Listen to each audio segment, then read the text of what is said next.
अरण्य ऋषी मारुती चितमपल्ली काळाच्या पडद्याआड गेलेत। वयाच्या 93व्या वर्षी सोलापुरात त्यांचं निधन झालं।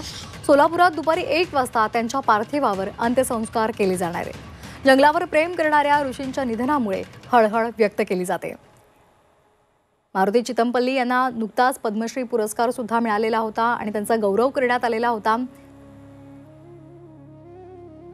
निसर्गावर त्यांनी विपुल लेखन केलेलं आहे। निसर्ग लेखक अशी त्यांची ख्याती होती आणि त्याचबरोबर अरण्य ऋषी म्हणून सुद्धा त्यांना संबोधलं जायचं।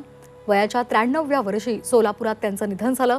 सोलापुरातील मूळ गावी दुपारी 1 वाजता त्यांच्या पार्थिवावर अंत्यसंस्कार केले जाणार आहेत। गेल्याच महिन्यामध्ये त्यांना पद्मश्री पुरस्काराने सन्मानित करण्यात आलेलं होतं। जंगलावर प्रेम करणाऱ्या या ऋषीच्या निधनामुळे हळहळ व्यक्त केली जाते।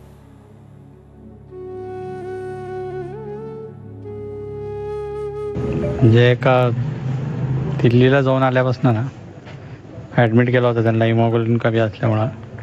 म्हणजे आजार असा काय नव्हता त्यांना, त्यामुळं हां आज किती वाजता शेवटची? 7:45 वाजता वारले त्यांनी। 6:30ला पाणी वगैरे मागितले होते मला। पाणी मागितल्यानंतर पाणी पाजलं त्यांना मी। पाणी बिनी पाजलं। 7:15ला पण त्यांनी हाक मारल्यानंतर गेला। काय पाहिजे विचारलं त्यांना। म्हटलं काय नाही, आहे ना माझ्या जवळ तुम्ही म्हणले। त्यावेळेस त्यांनी मला हात जोडले असं।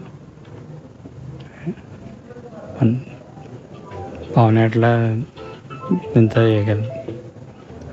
उद्या शासकीय इतमामात त्यांच्यावरती अंत्यसंस्कार होतील। किती वाजता अंत्यसंस्कार आणि कशा पद्धतीने? 1 वाजता करणार।